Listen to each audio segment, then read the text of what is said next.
레위기 제8장 5절로 9절을 교독하겠습니다. 모세가 회중에게 이르되 여호와께서 행하라고 명령하신 것이 이러하니라 하고, 모세가 아론과 그의 아들들을 데려다가 물로 그들을 씻기고 아론에게 속옷을 입히며 띠를 띠우고 겉옷을 입히며 에봇을 걸쳐 입히고 에봇에 장식 띠를 띠워서 에봇을 몸에 메고 흉패를 붙이고 흉패에 오림과 둠빔을 넣고 그의 머리에 관을 씌우고 그 관 위 전면에 금 패를 붙이니 곧 거룩한 관이라 여호와께서 모세에게 명령하신 것과 같았더라. 모세가 간유를 가져다가 성막과 그 안에 있는 모든 것에 발라 거룩하게 하고 또 제단에 7번 뿌리고 또 그 제단과 그 모든 기구와 물두멍과 그 받침에 발라 거룩하게 하고 또 간유를 아론의 머리에 붓고 그에게 발라 거룩하게 하고 모세가 또 아론의 아들들을 데려다가 그들에게 속옷을 입히고 띠를 띠우며 같이요 관을 씌웠으니 여호와께서 모세에게 명령하신 것과 같았더라. 아멘. 그 제목대로입니다. 주모에 제시된 제목대로 그 제사장 위임식에 관계된 내용이 이 8장, 9장에 걸쳐서 쭉 나옵니다. 자, 그런데 그 중에서 이제 한 본문을 우리가 지금 택해 읽었는데요. 오늘 본문을 중심으로 해서 제사장 위임식에 대한 전반적인 이해를 잠깐 설명을 듣고 우리의 말씀의 의미를 새겨보고자 합니다. 우리가 5절부터 읽었어요. 1절로 4절은 제사장 위임식을 위해서 준비하는 단계였고요. 그리고 5절로 13절 오늘 본문에 해당되는 것은 그 위임되는 제사장들을 씻겨라, 그리고 옷을 입혀라, 그리고 기름을 부어라, 뭐 이렇게 지금 세 가지가 지금 언급되어 있는 겁니다. 그래서 제사장들을 이 위임식을 할 때 전신을 다 깨끗이 씻기는 겁니다. 물두멍, 이 성막 앞에 제사장들 씻는 놋바다를 물두멍을 만들도록 하셨죠. 그 물을 가지고 지금 씻도록 한 겁니다. 그리고 부살렐과 올리압을 통해서 특수 제작한 하나님이 정해주신 그 제사장 복장 7가지가 있죠. 그 7가지를 차곡차곡 순서에 따라서 입고 그다음 머리에 2번까지 딱 씌우고 앞에 여호와께 성결이라고 이마에 금 패까지 딱 붙이면 이 전 복장이 딱 완전 복장이 되는 것이죠. 그래 복장을 입혀라 하는 것이 그 내용이고, 그 다음에 그 10절로부터서 마지막 12절까지는 그 기름 부은 관유, 하나님께서 특별히 제작하라고 하신 그 기름을 가지고 성전의 기구들과 그 다음에 제사장에게 부어라, 발라라 이렇게 하시는 내용입니다. 그러고 나서 이제 오늘 본문 이제 우리가 시간 관계상 다 읽지는 않았지만 14절로부터 마지막 절까지는 그 위임식을 이렇게 이 제사장들 다 복장까지 준비한 뒤에 기름까지 다 바르고 뒤에 위임식의 제사들을 하도록 한 내용이 이제 이 뒤에 14절부터 마지막 절까지 다 이게 반복되는 내용인데, 제사를 세 가지를 드려요. 첫 번째는 죄를 속하는 속죄 제사, 제사장 자신을 위해서. 그 다음에 이 제사장의 헌신을 고백하는 번제를 드리게 하고, 그 다음에 하나님 앞에서 화목제물 드리게 하고, 이렇게 해서 속죄제, 번제, 화목제를 이렇게 드려라 하고 긴 내용상 쭉 밑에 14절 이하에서 쭉 언급되는 내용인데 우리가 읽는 것은 생략했습니다. 그 제사를 드리되 위임식을 7일 동안 그렇게 하는 거예요. 7일 동안 그 새 제사를 7일간 반복해서 한다 하는 내용입니다. 자, 그래서 내용은 본문은 8장 전체가 제법 다 읽기로는 길지만 36절까지 있으니까 길지만 우리는 이 짧은 몇 절만 골라서 읽었고, 그 내용은 요약하면 간단합니다. 제사장으로 임명해라 하는 내용입니다. 누구를 임명하느냐? 거기 6절에 나와 있죠. 누굽니까 대상자가? 누구라고요?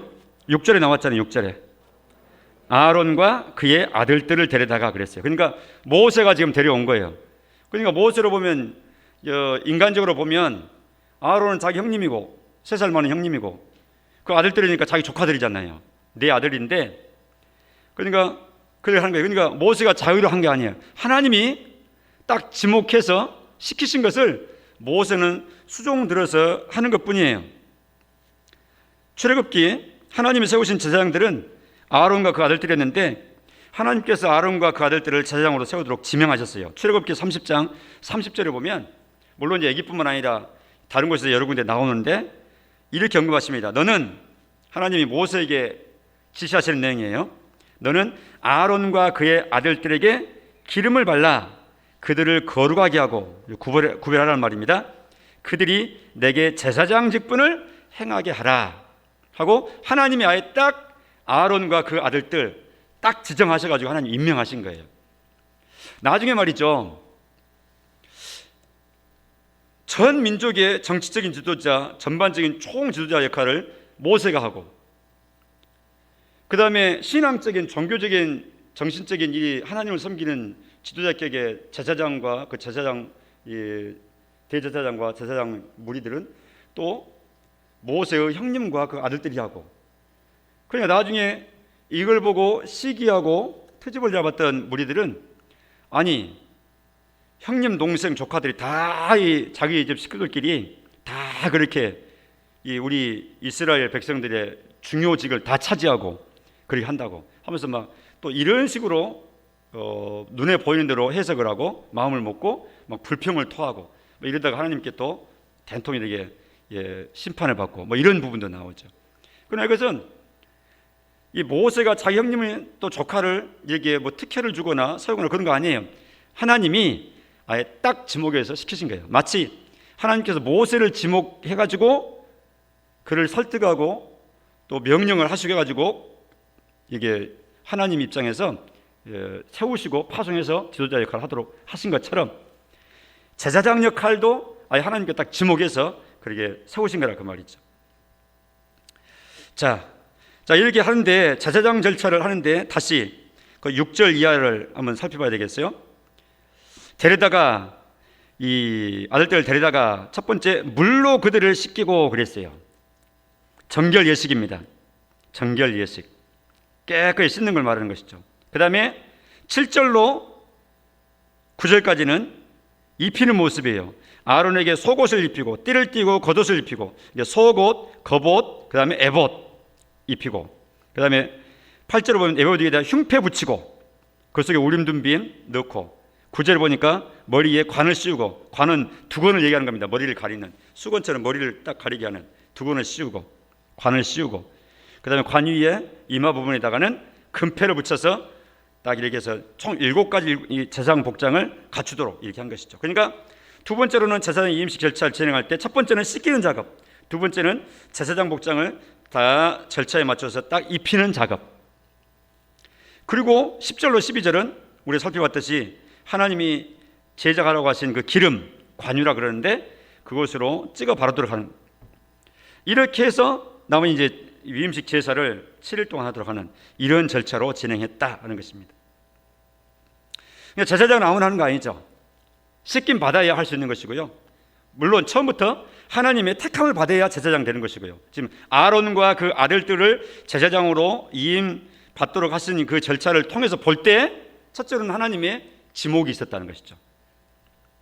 지목받으면 그냥 내가 지목받았으니까 합니다 하는 게 아니라 반드시 정결하게 씻음을 받는 정결 예식을 통과해야 된다 그 말이죠.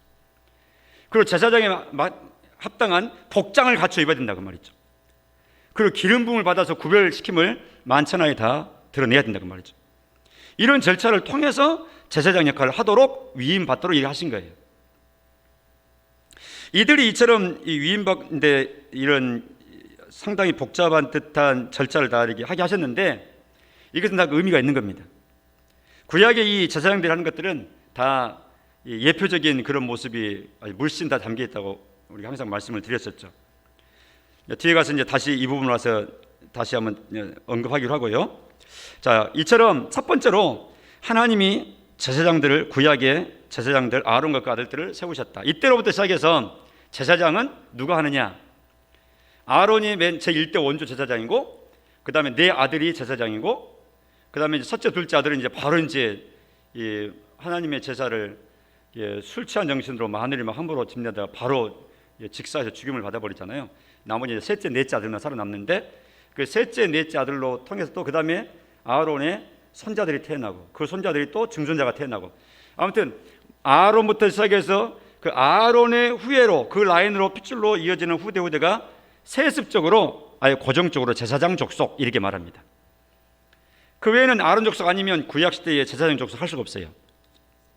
물론 이제 예수님 당시에 와서는 이제 그것마저도 로마 시대 때는 또 이제 정치적으로 또 이제 세속적인 권세에 의해서 또 이제 많이 흐트러지긴 했지만, 아무튼 하나님이 지정하신 것은 아론 혈통 계통으로 세습에서 계속해서 대대로 제사장이다 하고, 그 제사장 역할을 예수님이 오실 때까지 아론 족속으로 간다고 말이죠.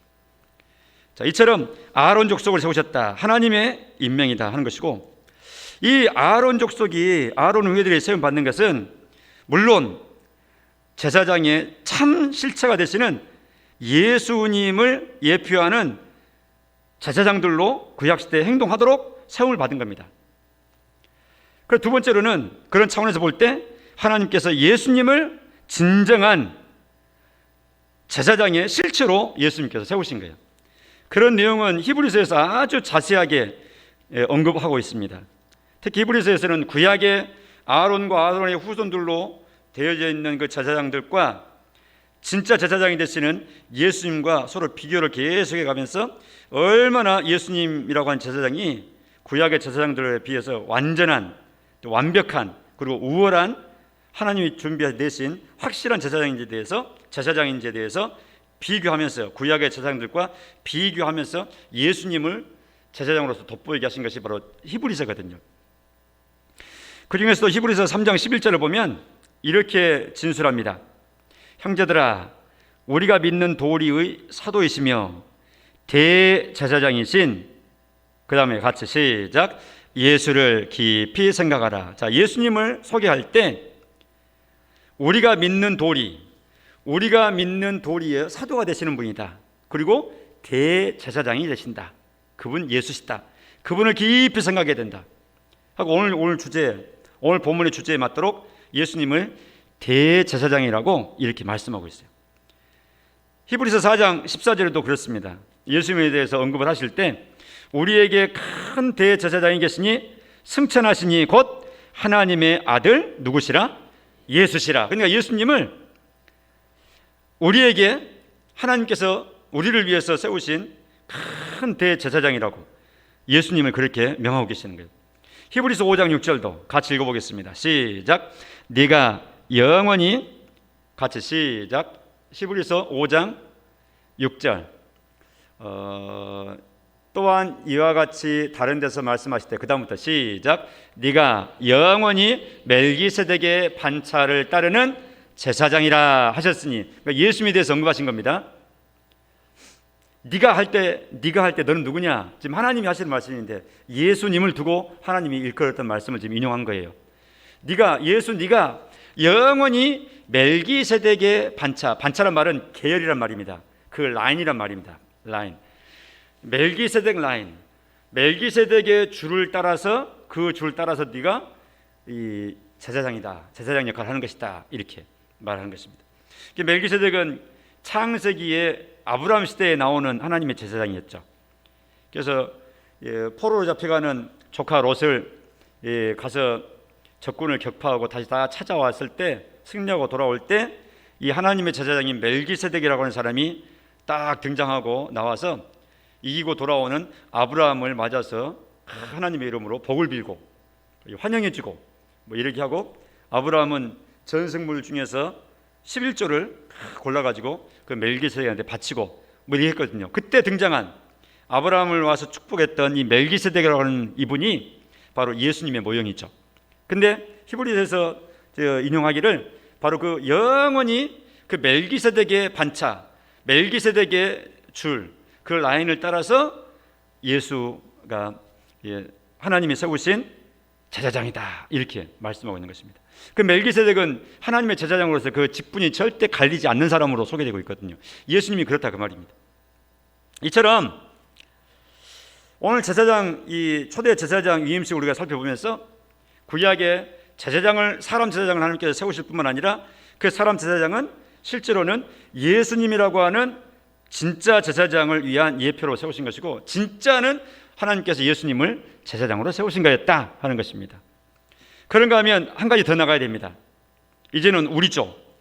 하나님께서 제사장을 위임하시고 제사장으로 세우셨는데, 아론과 아들들만 세우신 게 아니라 예수님만 제사장으로 위임하고 세우신 것이 아니라, 성경 말씀을 통해서 우리에게 하시는 말씀이 성도를 제사장으로 세우셨다, 이렇게 말씀하는 거예요.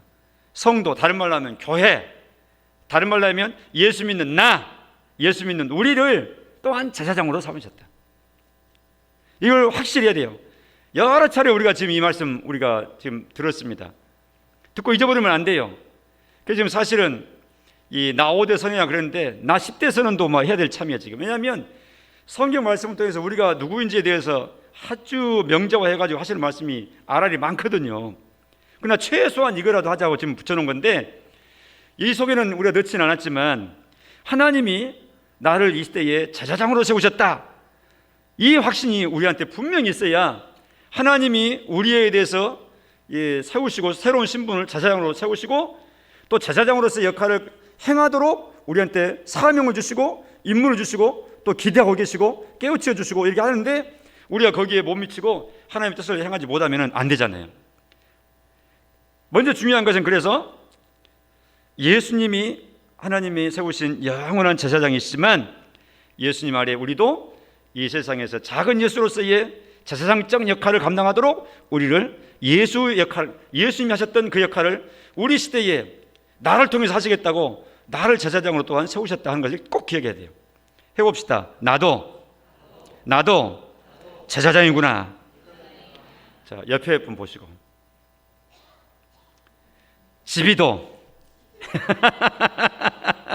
예, 저는 이렇게 말하지만 이제 집사님도 권사님도 이렇게 하셔요. 자, 당신도 제사장이시군요. 네, 제사장이십니다.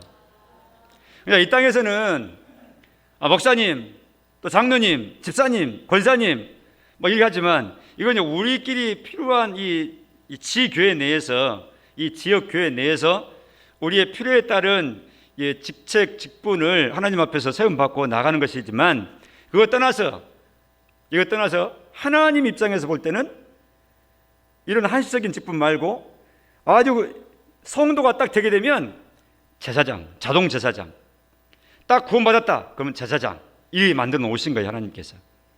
우리가 그걸 분명히 우리 마음 가운데 확신하시고 아주 친근하게 생각을 하셔야 됩니다. 베드로전서 2장 5절 같이 읽어보겠습니다. 그런 내용을 확인하는 본문입니다. 시작. 너희도 산돌같이 신령한 집으로 세워지고 예수 그리스도로 말미암아 하나님이 기쁘게 받으실 신령한 제사를 드릴 거룩한 제사장이 될지니라. 너희들이 제사장으로 살아야지 하고 주님이 말씀하신 겁니다. 이 시간 저 구절을 다 이게 토막토막 내가지고 자세하게 다 이게 주의하고 그래야 할 시간은 없어요. 그러나 분명한 것은 우리가 영적인 제사를 드릴 거룩한 제사, 제가 신령한 제사를 드릴 하고 신령한 제사라는 표현을 했는데, 우리말로 번역한 신령이란 말은 영적이란 말이에요. 지난 시간에 우리가 부활의 진리에 대해서 주일 오전에 말씀을 들을 때도 부활체의 성격을 이렇게 언급을 할 때 고린도전서 15장에 육의 몸이 있은즉 또한 신령한 몸이 있느니라 할 때 그 신령이라는 말은 영적인 몸, 이렇게 제가 설명드렸습니다. 여기도 마찬가지예요. 하나님이 기쁘시게 받으실 영적인 제사를 드릴 제사장인 것을 알고 그 제사장으로 살아야 될 것이니라. 지금 이렇게 우리를 제사장으로 아예 딱 명하신 거예요. 그러니까 제사장, 그러니까 구약의 제사장과 다르기도 하고 같기도 한 것을 우리 이해해야 됩니다. 혹자는 그래요. 아니 무슨 신약시대인데 제사장이냐고. 제사장은 아론과 그 아들들이 구약시대에 소자다가 양잡아다가 이게 피 뿌려서 제사 지내고 이렇게 했는데, 성전에서 우리가 이스라엘 사람도 아니고 예루살렘 사는 것도 아니고 아론 후예도 아니고 무슨 제사장이냐고. 지금 또 신약시대인데 무슨 제사장이냐고. 그 말이 맞습니다. 그런 차원에서는 제사장 아닙니다. 그러니까 우리를 제사장이라고 할 때는 구약의 아론과 같은 제사장인 걸로 생각하시면 안 되고 또 그렇게 말해도 안 돼요. 말 표현만 제사장이란 말이 똑같을 뿐이지 우리가 구약의 그런 혈통적인 아론의 자손으로 승계되는 그런 제사장을 말하는 건 절대 아니다. 그냥 그런 차원에서는 구약 성경에 나온 제사장과는 다른 제사장이에요. 우리를 제사장이라고 말할 때는. 그러나 그건 다른 점이지만 그러나 동시에 또 승계하는 같은 점이 있어요. 구약의 제사장과 똑같이. 그게 뭐냐? 제사장의 역할을 하는 거예요. 그 직분에 걸맞는 기능, 역할을 하는 측면에서는 다르지 않아요. 똑같아요. 이걸 잘 기억해야 돼요. 어떤 역할을 하는데, 그게 바로 우리가 작년에도 살폈던 제사장이 5대 사역이라는 게 있어요. 혹시 기억나십니까? 순서는 틀려도 제사장은 5가지 사역을 한다고 그랬는데,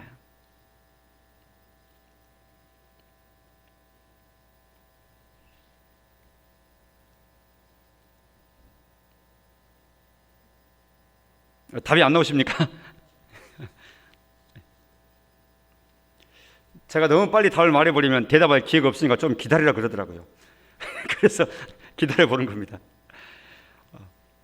머릿속에 딱 새겨버리세요. 구약의 제사장은 크게 볼 때 5가지 사역을 했구나. 받아삽니다. 손가락 한번 이렇게 꼽아보세요. 자, 첫째, 속죄 사역. 받아사세요. 속죄 사역, 예배 사역, 예배 사역, 축복 사역, 축복 사역, 판결 사역, 판결 사역, 마지막 봉사 사역. 자, 사역자는 빼고 해봅니다. 속죄, 예배, 축복, 판결, 봉사. 이 5가지 사역을 한 거예요, 제사장이. 속죄 사역이라는 게 뭐예요? 첫 번째, 죄를 속여주는 거예요. 구약의 아론의 자손들이 백성들이 죄 있어서 하나님 앞에 나오면은 짐승에다 중개해주면서, 그래서 제사장이 그래 사하면 다 죄가 속하게 될지니라고 말씀하셨잖아요. 그러니까 제사장을 통해서 죄를 속죄받은 거예요. 영원한 제사장인 예수님이 죄를 속여주는 제사장 역할을 하신 거예요. 근데 우리도 제사장이라고 말씀하면서 속죄 사역을 하는 데에 제사장 역할을 하라는 거예요. 그럼 우리 피로 그러면 어디 속죄시킬 수 있느냐? 없어요. 그럼 구약의 아론의 후예처럼 그럼 짐승 제사 통해가지고 그러면 속죄시킬 수 있느냐? 없어요. 아론처럼 하는 거 아니고 예수님처럼 하는 것도 아니에요. 대신 복음을 증거함으로 속죄받는 방법이 예수 믿어 죄 용서 받는 방법이라는 것을 알려줌으로, 즉 복음을 증거함으로 속죄받을 수 있도록 기회를 늘 제공해 주는 거예요. 그런 측면에서는 우리가 제사장 역할을 하는 거라 그 말이죠. 속죄 사역을 하는 제사장 역할을 하는 거예요. 그러니까 우리를 제사장으로 세워주실 때는 복음 증거에서 죄 용서 받고 하나님의 백성으로 이렇게 서도록, 이 속죄 사역입니다. 복음 증거하는 것이. 두 번째, 예배 사역이에요. 제사장이 성전에서 예배를 집례하는 게 제사 집례하는 거예요. 우리가 제사장으로 하나님 앞에 주일마다 예배 드리고 예배 시간마다 모일 때에 우리 피동적으로 예배를 이렇게 보고 구경하고 이렇게 하는 것이 아니라 내 자신이 예배자로 하나님 앞에 지금 예배 드리는 거라고 말이죠. 뿐만 아니라 일상의 삶을 통해서도 생활 예배라고 그랬죠. 모여서 시간 정하고 장소 정해질처럼 정한 시간에 정한 장소에 모여가지고 시간 예배, 형식 예배, 공식 예배를 드리지만 이것보다도 이 예배도 드리고, 그다음 또 대부분의 일주일의 생활은 가정에서, 현장에서, 일터에서, 일반 사회에서 살잖아요. 그래서 그 삶의 현장이 곧 예배 현장이다. 즉 하나님 앞에서 행하는 모습으로 살아갈 때 그 생활을 하나님이 생활 예배로 받으신대요. 우리는 모여서 예배하든지 흩어져서 생활하든지 간에 예배하는 제사장처럼 예배자로 사는 것이다. 그러나 집에서 이게 부부싸움 하면 하나님 보세요, 안 보세요? 보세요. 그 시간만큼 적어도 부부싸움 하고 있을 때는 지금 예배 실패하는 거예요. 지금 예배 망치는 거잖아요. 사랑하지 못하고 서로 막 이렇게 죽일 듯이 말이죠, 미워하고 이러면 그 예배 망치는 거잖아요. 적어도 그 시간만큼은. 그럼 또 회개해야 되죠, 깨닫고.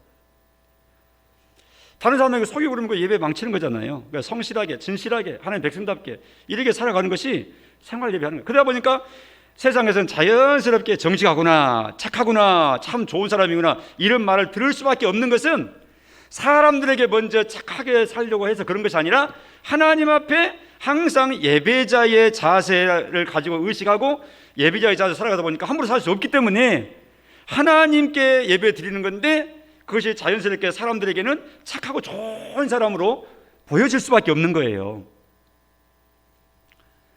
예배자입니다. 예배사역입니다. 세 번째로는 축복사역이라고 그랬죠. 축복.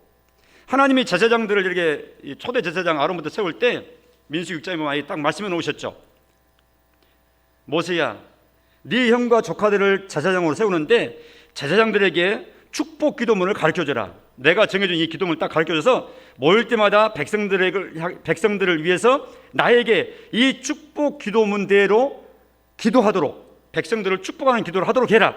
그러면 내가 그 기도에 따라서 내 백성들에게 복을 주겠다. 그래서 여호와는 그 얼굴을 너희에게로 향해 주사 복 주시기를 원한다, 평강 주시기를 원한다, 은혜 주시기를 원한다 할지니라. 하나님이 축복 기도문까지 아예 그냥 입에다 넣어 주셨어요. 제사장들이 그렇게 백성들을 위해서 대신 축복하라고 하나님께. 그럼 하나님께 복을 비는 것이 축복인데, 복을 빌게 될 때 그 빈 내용대로 내가 내 백성에게 복 주고 싶다, 은혜 주고 싶다, 평강 주고 싶다, 내가 그 평강되게 하리라, 이렇게 아예 하나님 딱 정해 주신 거예요. 그러니까 제사장 사역의 세 번째는 축복하는 거예요. 하나님이 아론 작중을 세우시고 그렇게 축복하셨고, 예수님이 제사장으로서 축복하셨고, 우리도 제사장을 세워놓으시고 우리로 하여금 축복하라는 거예요. 그러니까 이 나라가, 대한민국 땅이 조금 전에 우리가 축복기도 했습니다만 전쟁 없는 나라 되게 해주세요. 우리가 이 땅을 축복하는 겁니다. 물론 국군이 지키고 뭐 외교라고 해가지고 나라 안정을 도모하고 하죠. 그러나 이 모든 것이 우리의 간구의 응답으로 하나님께서 적절하게 되도록 하시는 거예요. 이런 영적인 원리, 영적인 돌아가는 이 순환 기능을 신자가 아니고 하나님과의 관계 속에서 깨닫는 사람이 아니면 누가 알겠습니까? 그러니까 모르는 사람들에게 말할 필요도 없어요. 그 내용을 알고 깨닫는 우리들이 믿음으로, 그런 하나님이시라고 우리 믿는 믿음으로 그렇게 행하는 거예요. 그러면 우리가 축복해야 돼요. 자녀들을 축복하고, 이 지역을 축복하고, 핍박하는 사람까지도 축복하고, 나라와 민족을 축복하고, 우리는 축복할 자로 하나님께서 제사장으로 세워주신 것이 돼요. 세 번째는 뭐라 그랬어요? 네 번째는 그게 세 번째였고, 네 번째는 뭐라 그랬어요? 판결. 판결하는 것은 재판장이 분별하고 선악을 분별하고 시시비비를 가려한 것처럼 제사장 역할은 판결하는 사역이에요. 아론의 후예들이 구약시대에 판결하는 모습을 보면 이것은 부정하다 그러면 부정한 사람으로 치여서 일주일 동안 이 정리하고 그 다음에 와서 다시 정리받고 이제 정하다, 깨끗하다 판결받고 들어오는 거예요. 이거 나병이 피었구나, 이거 부정하다. 나병을 누가 판정하는가? 제사장이 판정하도록 했어요. 구약시대에. 의원이 하는 거 아니에요. 하나님께서 재판장에게, 제사장에게 보이라, 이렇게. 그래서 예수님도 나병 환자를 고쳐주시고 나서는 하신 말씀이 그거예요. 네 몸을 제사장에 가서 보이라. 그 구약적인 법에 지금 의지해서 그대로 실행하신 겁니다. 그럼 나병 환자가 가지고 성전의 제사장한테 가가지고 몸 보이고, 당신 나병 이제 깨끗이 치유됐네, 이제 됐어, 집으로 돌아가도 돼, 사람 사이에 들어와도 돼, 저기 나병 골짜기에 가서 따로 있지 않아도 돼, 당신은 이제는 부정이 아니라 정하게 된 거야, 깨끗하게 된 거야 하고 제사장이 최종 판결해 주는 거예요. 이처럼 제사장은 판결 사역을 하는 겁니다. 하나님이 우리를 판결 사역으로 할 수 있는 제사장을 세워주신 거예요. 그러니까 시시비비를, 선악을 분별하는 그런 진리를 우리 마음 가운데 주시고, 이것은 주님 앞에 옳은 거구나, 이것은 부정한 것이구나, 이건 죄된 것이구나, 이건 옳은 길이구나. 세상의 유행 따라서, 투표 따라서 우리 국민들이, 주민들이 뭘 좋아하냐에 따라서 거의 맞춰서 정하는 것이 아니라 하나님이 내신 진리의 내용을 마음 가운데 담고 있는 제사장인 성도가 시대가 어떻게 흘러가든지 딱 분별하고, 이것이 진리다, 이것이 옳다, 이것은 그러다, 이렇게 하나님 앞에서 아주 진리의 기둥과 터로 교회가 딱 서 있어서 진리와 비진리를 가르는 거예요. 이게 판결 사역입니다. 판결 사역. 네 번째는, 다섯 번째는 봉사 사역이라고 그랬죠. 봉사. 제사장들은 그들의 주 무대가 성소요, 성전이었어요. 거기에서 그들은 피땀 흘리면서 일생을 보내는 겁니다. 거기에 관련된 일을 하면서.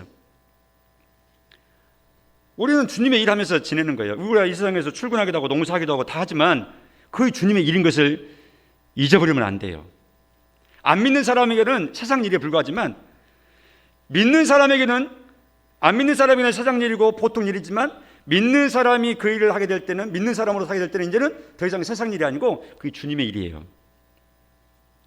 누가 하느냐에 따라서 똑같은 일이지만 누가 하느냐에 따라서 이것은 세상 일이 되기도 하고, 세상 사람들이 하면 세상 일이에요. 하나님 백성들에게 맡겨서 하나님 사람이 하게 되면 이건 하나님이 일이 되는 거예요. 하나님이 그걸 계산하셨어요. 그러니까 어떤 일이 저거는 세상 일이다, 이것은 하나님의 일이다, 일 자체의 성격이 있는 것이 아니라 하는 사람에게 달려 있는 거예요. 하나님의 사람이 하는 것이 하나님의 일이에요. 그러니까 나는 하나님께서 농사하는 사람으로 세워주셨다, 내가 할 일이 생업이 농사다, 그러면 하나님의 일인 줄 알고 최선을 다해야 돼요. 물론 내가 돈 벌고 내가 생산하고 이렇게 내 가정을 위해서 또 나의 유익을 위해서 그래 하는 것처럼 이게 하는 것이지만, 그러나 그것이 하나님의 일인 것을, 그 의미의 줄을 한 단계 하나님께로 딱 연결짓는 이 결정적인 의미의 줄이 하나님께 연결되어 있어야 돼요. 그래서 종교개혁가의 우리의 믿음의 선배였던 이 종교개혁 시대의 존 칼빈이라고 하는 이 장로교의 효시죠. 그분이 소위 말해서 이 자본론, 자본주의의 자본 이 사회 형성이 아주 결정적인 일을 한 분으로 이게 경제학에서는 그렇게 인정할 수밖에 없어요. 왜, 무슨 말인가 하니까 칼빈 선생님의 이 해석은 맡은 일, 그것이 곧 하나님께서 부르신 것이다. 소위 말해서 영어 단어로 콜링이라는 단어를 써요. 콜링, 부르는 거예요. 이걸 직업이라는 뜻입니다. 누가 부르는 것인가? 하나님이, 하나님의 백성인 나를 이 일터에 부르셨대요. 그냥 이 일은 어쩌다 보니까 내가 하는 일이 아니라 하나님이 나에게 활동할 수 있는 기간에 행할 일로 나에게 맡겨주신 일이구나. 나는 하나님께 콜링 받았다, 부르심 받았다, 사명을 가지고 하는 겁니다. 이걸 소위 말해서 천직이라고 그랬죠. 하나님이 부르셔서 세워놓으신. 그러니까 직업관이 하나님이 세우신 사명감으로 하도록 칼빈 시대에 그렇게 가르쳤던 거예요. 그것이 바로 우리 장로교의 직업관입니다. 우리가 지금 그 라인에 서서, 그 성경 라인에 서서, 또 이 중간에 이런 믿음의 사람들이 해석하는 그 라인에 서서 우리가 지금 그 신앙생활을 하고 있는 거예요. 내가 하는 일이 하나님 일인 걸 꼭 기억하세요. 그러니까 내가 하는 일을 통해서 다른 사람이 해를 받거나 또 다른 사람 눈에 피눈물이 나거나 다른 사람에게 손해를 끼치거나 그런 일은 이건 하나님 기뻐하실 일이 아니겠다고 분별하고 정리해야 되죠. 그러니까 선택하는 직업까지라도 하나님 기뻐하신, 내가 열심히 일할수록 다른 사람이 유익되구나, 이렇게 일을 해야 되는 거예요. 그래서 이제 직업을 구할 때도 또 행할 때도 결정할 때도 항상 그걸 생각해야 돼요. 하나님께서 기뻐하실 일인가? 그래서 내가 생각해 봤어요. 저 소주 만드는 회사 들어가면 월급이 세다 그런데, 응? 저 위스키를 수입해가지고 유통시키고 주를 유통시키고 그러면 저게 저 마진이 많은데 돈 잘 벌리는데, 그래도 나는 안 해. 내가 열심히 일하고 돈을 많이 벌수록 많은 사람들이 술을 많이 먹어야 되는데, 많은 사람들이 술 많이 먹도록 만드는 일인데 그 하나님 기뻐하시지 않을 것 같은데, 그럼 월급 세거나 뭐 보너스가 많거나 나 그거 안 할래. 자연스럽게 그런 내용들이 정리되는 거예요. 누가 해라 마라, 이건 죄다 아니다, 그 말하기도 전에 이게 유익이 되겠는가 다른 사람한테, 이거 보는 것이죠. 요즘 이름도 바꿨죠. TNG라고. TNG 회사가 무슨 회사인지 아세요? 우리나라에? TNG, 영어 단어만 써놨어요. T자 써놓고 그리고 N하고 G자 써놨어요. 옛날에 옛날에 이거 뭐냐면 담배 공사라 그랬어요. 담배 공사. 우리나라에 뭐 담배 인삼공사로 한때 있었죠. 국가에서 전매하는 일이었잖아요. 근데 이거 이제 담배가 국민들의 이 폐 건강이나 뭐 육체 건강을 위해서는 좋은 게 하나도 없잖아요. 담배 먹어서 건강하니까 막 권합니까? 그러니까 이 국가도 아주 이율배반적인 정책인데 헤어나지를 못해요. 이 세상다는 그래요. 보건복지부가 있어가지고 보건공단 있고 보건복지부 있어가지고 어쨌든 이 국민들의 건강을 위해서가 올해는 당신 짝수이니까 꼭 건강검진 받으세요. 막 그냥 전화도 하고 막 공문도 보내고 막 해야 하는데, 근데 또 이제 국가에서 담배가 팔리려면 그 세금 많이 걷어지고 국가 재정이 많이 걷어지니까 또 담배를 또 막 한쪽에서는 그럼 뭐 도대체 어느 쪽을 국가가 약도 주고 병도 주고 막 다 하는 거예요. 막 충돌하죠, 국가의 정책이. 근데 이제 이 담배도 이제 이 국가가 이제 하다가 이제 TNG라고 회사로 이게 떨어져서 이제 따로 이제 새 단장을 시켰는데, 담배란 말을 어떻게 알겠어요? 그런 말 자체가 없는데 회사 이름에. 그게 이 타마로, 영어 단어로 타마로 내일이란 말이거든요. 타마로의 T자 첫 글자, 그리고 and 글로벌, 전 지구란 뜻이거든요. 전 세계. 그의 첫 글자 G. 그러니까 T자하고 내일이라는 단어의 T자하고 전 세계라는 이 G자 영어 단어를 따가지고 T하고 G, TNG 뭐 이게 해서 딱 광고고 막 그런 게, 백성들이 뭔지는 알겠어요. 그 회사 뭔지. 턱 까놓고 말하면 그 복잡하게 막 가리지 말고 위장하지 말고 담배 회사라 그 말입니다. 그 월급이 좋습니다, 사원들. 그래도 나는 안 가 거기에. 내가 가서 거기 가서 열심히 사원에서 담배 캐피 막 만들어내고, 담배 또 막 내가 유명한 연예인인데 담배 CF 해가지고 막 하고, 뭐 얼굴 찍고 내 얼굴 찍어가지고 막 저 멋진 탤런트 곽영신도 저렇게 담배 멋지게 피네. 우리도 폼내고 피워보자. 막 이렇게 막 광고하고 막 돈 벌고. 근데 많은 사람들이 막 그 따라서 해놓고 그러면 그거 좋겠어요? 그러니까 나는 안 해. 하나님의 사람들은 생활 속에서 자연스럽게 이렇게 판결하는 거예요. 분별하고. 하나님 백성으로서. 아론과 그 자손들을 하나님께서 제사장으로 세우셨다. 제사장의 원 모습은, 실체는 예수님이시다. 예수님이 우리 죄를 속죄하시고, 예수님이 우리를 통해서 하나님께 제물 드리는 영원한 제사를 예배를 드리시고, 예수님이 우리를 축복하시고, 예수님이 우리를 이 세상을 평가하시고 나중에 완전히 진짜 이 심판조가 되셔가지고 판결까지 내실 분이시고, 예수님이 우리를 위해서 자기 자신까지 다 주시면서 봉사하시고 하나님의 뜻을 이루시고 하셨대요. 그러면서 동시에 우리도 작은 예수, 그 예수를 바라봐라, 그 예수 따라가라, 그 예수를 닮아라 하면서 예수님의 모습이 그런 모습인 것을 우리한테 말씀해 주시고는 우리도 그 예수님처럼 따라가서 그렇게 하라는 것이죠. 받아삽니다. 작은 예수. 오늘 주제대로 하면은 받아삽니다. 제사장. 우리도 제사장 역할을 하라는 거예요. 그럼 제사장이 무슨 역할을 했다고요? 5가지 했다고 그랬죠. 이 5가지를 제목을 딱 머릿속에 담고 있다가 잘 배운 학생처럼 그렇게 따라서 우리가 해보도록 자꾸 해야 우리가 신앙생활 잘하는 겁니다. 하나님 앞에서. 자, 5가지가 뭐라고요? 첫째, 속죄, 죄 용서 받도록 하는 거예요. 복음 증거에서. 둘째 뭐라고요? 예배, 모이는 예배와 생활 예배를 잘 드리는 거예요. 셋째는 뭐라고요? 축복하는 거예요. 많이 축복 기도해 주시고 잘 되라고 하나님으로 축복하세요. 넷째는 뭐라고요?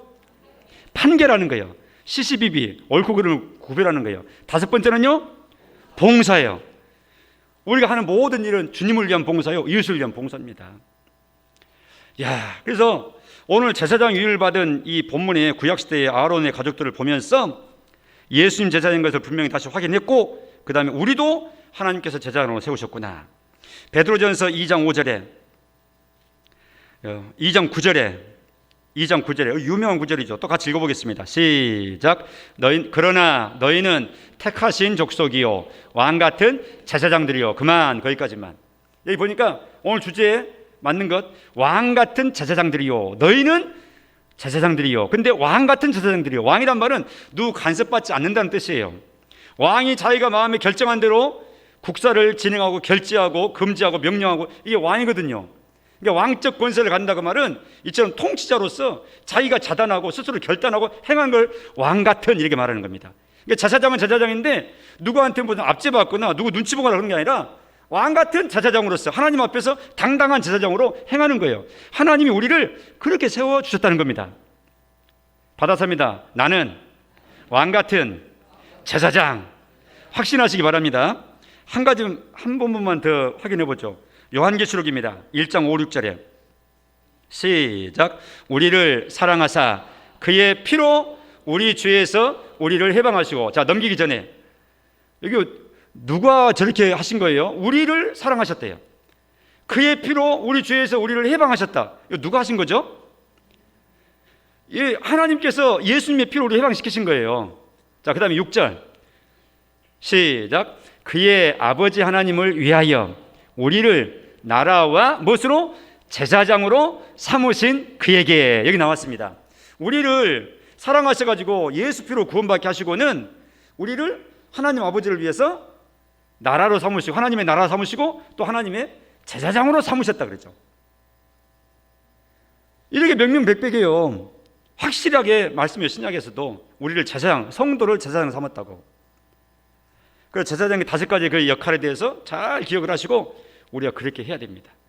제사장 임명받았는데 제사장 역할을 다 내팽개치고 신경도 안 쓰고 이렇게 하면은 직무유기입니다. 또 좋은 성도가 되지 못합니다. 하나님이 기대하시는 바를 충족 못 시키고 있는 그런 사람으로 그냥 방치 놓고 있는 거 똑같습니다. 우리 속에는 의식이 있어야 됩니다. 받아서입니다. 나는 제사장. 옆에 보고 한번 더 합니다.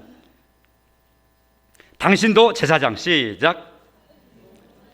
예, 저는 이제 당신도 하지만 여러분들은 권사님도 집사님 이렇게 하시라니까 제가 다 말씀 못 드리니까 다시도. 당신도 제사장. 시작. 네, 기도하겠습니다. 하나님 아버지, 아론과 그 아들들을 하나님께서 전적으로 지명하셔서 구약시대 제사장으로 일하도록 세우셨습니다. 우리 예수님을 제사장으로 하나님께서 영원히 세우셨습니다.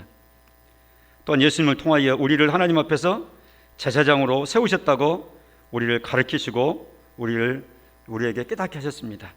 하나님, 우리가 그러한 존재인 것을 마음 가운데 기억하게 하시고, 아직은 미미할 수 있지만 이 의식이 분명해서 희미해지지 않게 하시고 5대 사역을 마음 가운데 기억하면서 참으로 멋진 한 생을 살아가는 성공적인 제사장 사역의 모든 무리들이 될 수 있도록 도와주시옵소서.